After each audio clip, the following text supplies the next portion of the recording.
کبوتر پالنے والے یہ غور سے سنیں۔ رسول اکرم صلی اللہ علیہ وآلہ وسلم نے گھروں میں کبوتر پالنے سے منع کیوں کیا؟ بسم اللہ الرحمن الرحیم۔ السلام علیکم رحمۃ اللہ وبرکاتہ۔ پیارے دوستو، آج کی اس ویڈیو میں ہم آپ کو بتائیں گے کبوتر پالنے سے کیا ہوتا ہے، پیارے آقا صلی اللہ علیہ وآلہ وسلم نے کبوتر پالنے سے کیوں منع کیا، اور کبوتر کو شیطان کیوں کہا گیا ہے، اور کبوتر بد دعا کیوں دیتا ہے۔ آپ جانتے ہیں کہ حرم شریف کے کبوتر کہاں سے آئے؟ روزہ رسول صلی اللہ علیہ وآلہ وسلم کے کبوتر اچانک مرنے کیوں لگے تھے؟ کیا کبوتر کی بیٹ پاک ہے یا ناپاک؟ کبوتر کا گوشت کھانا جائز ہے یا ناجائز؟ اور اگر کوئی شخص خواب میں کبوتر دیکھے تو اس کی تعبیر کیا ہوگی؟ ہماری آج کی ویڈیو میں ہم آپ کے ساتھ کبوتر کے حوالے سے انتہائی حیرت انگیز معلومات شیئر کرنے جا رہے ہیں۔ سب کے بارے میں جاننے کے لیے آپ سے گزارش ہے کہ ویڈیو کو اسکپ کیے بغیر آخر تک لازمی دیکھیے گا، اور اگر آپ ہمارے چینل پر نئے ہیں تو ہمارے چینل کو سبسکرائب کر لیں۔ دوستو، کبوتر ایک ایسا خوبصورت اور دلکش پرندہ ہے جو ہر کسی کو اچھا لگتا ہے، اور یہی وجہ ہے کہ یہ پرندہ اکثر گھروں میں پایا جاتا ہے، اور گھروں کے علاوہ اکثر مزاروں پر بھی موجود رہتا ہے۔ تفسیر روح البیان میں لکھا ہے کہ اللہ کے پیغمبر حضرت نوح علیہ السلام کی کشتی جودی پہاڑ پر ٹھہری تو اللہ کے پیغمبر علیہ السلام نے طوفان کے حالات معلوم کرنے کے لیے ایک کوا بھیجا کہ جاؤ اور زمین کا جائزہ لے کر آؤ کہ زمین پر کتنا پانی باقی ہے، پانی خشک ہوا یا نہیں۔ تو کوا وہاں سے اڑ گیا اور اسے کوئی مردار مل گیا، اور کوا اس مردار کو کھانے میں مشغول ہو گیا اور پھر واپس پلٹ کر نہیں آیا۔ اسے اللہ کے پیغمبر کا حکم بھول گیا۔ اس کے بعد حضرت نوح علیہ السلام نے کبوتر کو زمین کا جائزہ لینے کے لیے بھیجا، جو واپس آ گیا۔ اسے پاؤں رکھنے کی جگہ نہ ملی، اسے دوبارہ بھیجا گیا تو پھر واپس آ گیا۔ چند دن بعد اسے پھر بھیجا گیا تو اپنی چونچ میں زیتون کی ایک ٹہنی لیے ہوئے تھا۔ اس سے نوح علیہ السلام نے معلوم کر لیا کہ پانی زمین سے کچھ ہی اونچا رہ گیا ہے اور درخت وغیرہ اگ چکے ہیں۔ کچھ دن بعد اسے پھر بھیجا گیا۔ اس مرتبہ وہ واپس لوٹا تو اس کے پاؤں خاک آلود تھے۔ نوح علیہ السلام سمجھ گئے کہ طوفان رک گیا ہے اور زمین خشک ہو چکی ہے۔ سیرت کی کتابوں میں یہ واقعہ موجود ہے۔ اسی کی بنا پر سیرت نگاروں کا کہنا ہے کہ کبوتر کا آنا سلامتی کی علامت تھا، اور اس کی چونچ میں زیتون کی ٹہنی نوح علیہ السلام کی بادشاہت کی طرف اشارہ تھی۔ حضرت نوح علیہ السلام کبوتر کی اس ذہانت سے بہت خوش ہوئے اور کبوتر کو امن و سلامتی کی دعا دی۔ یہ اسی دعا کی برکت ہے کہ لوگ آج بھی اسے اچھا سمجھتے ہیں۔ یہی وجہ ہے کہ کبوتر انسانی آبادی سے مانوس ہے اور کوے کو خوف کی بد دعا دی۔ یہی وجہ ہے کہ انسانی آبادی سے ہراساں رہتا ہے، اور یہی وجہ ہے کہ لوگ اسے منحوس سمجھتے ہیں۔ حضرت سلیمان علیہ السلام نے فرمایا کہ کبوتر ایسا پرندہ ہے جو اللہ تعالیٰ اور انبیاء علیہ السلام کو پیار کرنے والا پرندہ ہے۔ کبوتر اللہ تعالیٰ اور اس کے انبیاء کرام علیہ السلام سے دنیا کے تمام پرندوں سے زیادہ پیار کرتا ہے، اور سب پرندوں کی نسبت کبوتر سب سے زیادہ عبادت گزار پرندہ ہے۔ کہا جاتا ہے کہ کبوتر جب بھی جاگتا ہے اللہ اللہ کا ورد کرتا ہے اور دن رات اللہ تعالیٰ کی عبادت میں گزارتا ہے۔ کبوتر سب پرندوں کی نسبت زیادہ بلندیوں تک جا سکتا ہے۔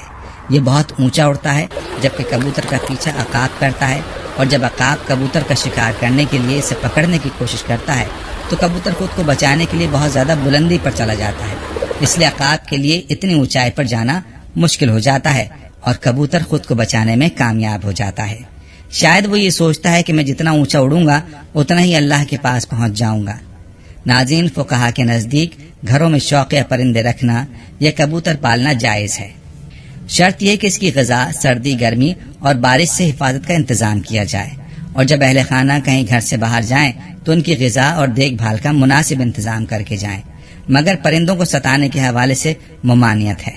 جیسا کہ ابو داؤد میں ہے کہ حضرت عبداللہ ابن مسعود رضی اللہ تعالی عنہ کی روایت کردہ ایک حدیث میں کبوتر کا ذکر موجود ہے کہ کبوتر اللہ کے پیغمبر امام الانبیاء جناب محمد مصطفیٰ صلی اللہ تعالی علیہ وآلہ وسلم کے سر انور پر منڈلا رہا تھا، اور اپنی زبان سے شکایت کر رہا تھا کہ کسی نے اس کے گھونسلے سے انڈے اٹھا لیے ہیں۔ حضور تاجدار ختم نبوت صلی اللہ علیہ وآلہ وسلم نے صحابہ کرام رضوان اللہ علیہم اجمعین میں یہ اعلان کیا کہ کس نے اس کبوتر کے انڈے اٹھائے ہیں۔ ایک صحابی رضی اللہ تعالی عنہ نے انڈا اٹھانا قبول کیا تو آپ صلی اللہ علیہ وآلہ وسلم نے انہیں حکم دیا کہ انڈے اس کے گھونسلے میں واپس رکھ دیے جائیں۔ اس روایت سے معلوم ہوتا ہے کہ پرندوں کو ستانا ناجائز ہے، اس لیے اس سے روکا گیا ہے۔ پرندوں کی بد دعا لگتی ہے کیونکہ کبوتر بھی ان پرندوں میں شامل ہے جو کہ انبیاء علیہم السلام کا پسندیدہ رہا ہے۔ اس لیے اگر کبوتر کو ستایا جائے تو کبوتر بھی بد دعا دیتا ہے، لہٰذا کبوتر کو ستانے سے اجتناب کرنا چاہیے۔ دوستو، مکہ پاک تو آپ گئے ہوں گے، اگر نہیں گئے تو اللہ سے دعا ہے کہ اللہ تعالیٰ آپ کو اپنے گھر کی زیارت نصیب فرمائے، آمین۔ مکہ مکرمہ میں مسجد الحرام کے اطراف ثواب کی امید سے کبوتروں کی بڑی تعداد کو گندم ڈالتے ہوئے بہت سے لوگ نظر آتے ہیں۔ جیسے ہی اس مقدس شہر کی سرزمین پر پاؤں رکھا جائے تو کبوتروں کے جھنڈ لوگوں کا استقبال کرتے دکھائی دیتے ہیں۔ گردنوں کے نزدیک نیلے یا سبز مائل پروں والے کبوتر خصوصی اہمیت کے حامل ہوتے ہیں، اس لیے احرام کی حالت میں یا اس کے بغیر بھی کسی طور پر ان کبوتروں کا شکار جائز نہیں ہے۔ ان کے شکار یا قتل کی صورت میں فدیہ واجب ہو جاتا ہے۔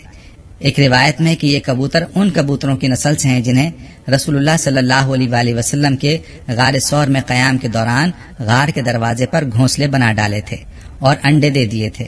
ایک دوسری روایت کے مطابق حرم مکہ کی کبوتروں کی نسل کا تعلق ان ابابیل پرندوں سے ہے جو سمندر کی جانب سے آئے تھے، اور انہوں نے اپنے پنجے میں پتھر اور کنکریاں تھام رکھی تھیں تاکہ بیت اللہ کو منہدم کرنے کے ارادے سے آنے والے یمن کے بادشاہ کو باز رکھا جائے، کیونکہ وہ بیت اللہ کو منہدم کرنے کی نیت سے آیا تھا۔ یمن کے بادشاہ سے مراد یعنی حبشہ کا بادشاہ، جسے آج کل ایتھوپیا کہا جاتا ہے۔ ایتھوپیا کا پرانا نام حبشہ ہے۔ دوستو، ایک مرتبہ انتظامیہ نے مسجد نبوی صلی اللہ علیہ وآلہ وسلم کے حرم انور کو صاف ستھرا رکھنے کی نیت سے فیصلہ کیا کہ حرم شریف میں کبوتروں کے لیے دانہ بالکل نہ ڈالا جائے۔ اسی طرح کبوتر دانوں کی تلاش کے لیے دوسری طرف منتقل ہو جائیں گے۔ اس حکم پر عمل تو کیا گیا تو کئی دنوں تک دانہ نہیں ڈالا گیا، لیکن کبوتروں کا گنبد خضرا سے محبت کا یہ عالم تھا کہ بھوک سے مر رہے تھے، لیکن آستانہ رسول اللہ صلی اللہ علیہ وآلہ وسلم چھوڑنے کے لیے تیار نہ تھے۔ اہل مدینہ نے اپنی آنکھوں سے یہ عشق و محبت بھرا منظر دیکھا، پھر دنیا میں یہ بات شہرت پکڑ گئی تو لوگوں نے حکومت سے درخواست کی کہ ان کبوتروں کو دانہ ڈالنے کی اجازت دی جائے، تو پھر حکومت نے حسب سابق کبوتروں کو دانہ ڈالنا شروع کر دیا۔ دوستو، کبوتروں کی جو بیٹ ہوتی ہے وہ پاک ہے، اور چادر کے جس حصے پر لگی ہو صرف اسی حصے کو دھو لیں، باقی پورا چادر دھونا ضروری نہیں۔ اس کا گوشت کھانا بھی جائز ہے اور حلال ہے۔ دوستو، اب بات کرتے ہیں کہ پیارے آقا صلی اللہ علیہ وآلہ وسلم نے کبوتر پالنے سے منع کیوں کیا۔ امام بخاری رحمۃ اللہ علیہ ادب المفرد میں حضرت ابو ہریرہ رضی اللہ عنہ سے روایت کرتے ہیں کہ نبی کریم صلی اللہ علیہ وآلہ وسلم نے ایک شخص کو کبوتر کے پیچھے لگا ہوا دیکھا تو فرمایا، شیطان شیطان کے پیچھے لگا ہوا ہے۔ اس حدیث میں کبوتر کو شیطان کہنے کا مطلب یہ ہے کہ کبوتر یا دیگر پرندے اڑانے کو مشغلہ بنانے والا اور ہر وقت ان کے ساتھ مشغول رہنے والا عموماً فرائض اور دیگر عبادات کی ادائیگی سے غافل ہو جاتا ہے۔ چونکہ اس غفلت کا سبب کبوتر اڑانے کا مشغلہ ہوتا ہے، لہٰذا کبوتر بازی کے مشغلے کو ہی شیطانی عمل سے تعبیر کیا گیا ہے۔ اگر کبوتر بازی آپ کو اللہ اور فرائض سے دور کر دے تو اس صورت میں اس کو سخت ناپسند کیا گیا ہے۔ اب اگر خواب میں کبوتر دیکھنے کی تعبیر کی بات کی جائے تو خواب میں کبوتر کی تعبیر امین، صادق، اچھے دوست اور باوفا محبوب سے دی جاتی ہے۔ بس اوقات خواب میں کبوتر کا نظر آنا ایسی بابرکت، حسین و جمیل عورت کی طرف اشارہ ہوتا ہے جو کہ اپنے شوہر کے علاوہ کسی اور کی خواہش مند نہ ہو۔ اگر خواب میں کبوتر کسی مریض کے سر پر بیٹھا ہوا دکھائی دے تو اس کی تعبیر مریض کی موت سے بھی دی جاتی ہے۔ اگر آدمی کبوتر اور کبے کو ایک جگہ جمع کر کے یعنی ان کو ایک جگہ دیکھ لے تو تعبیر یہ ہوگی کہ وہ قوم کی قیادت کرے گا، کیونکہ ہر وہ چیز جو خواب میں اپنے غیر جنس کے ساتھ جمع ہو اس کی تعبیر قیادت سے ہوتی ہے۔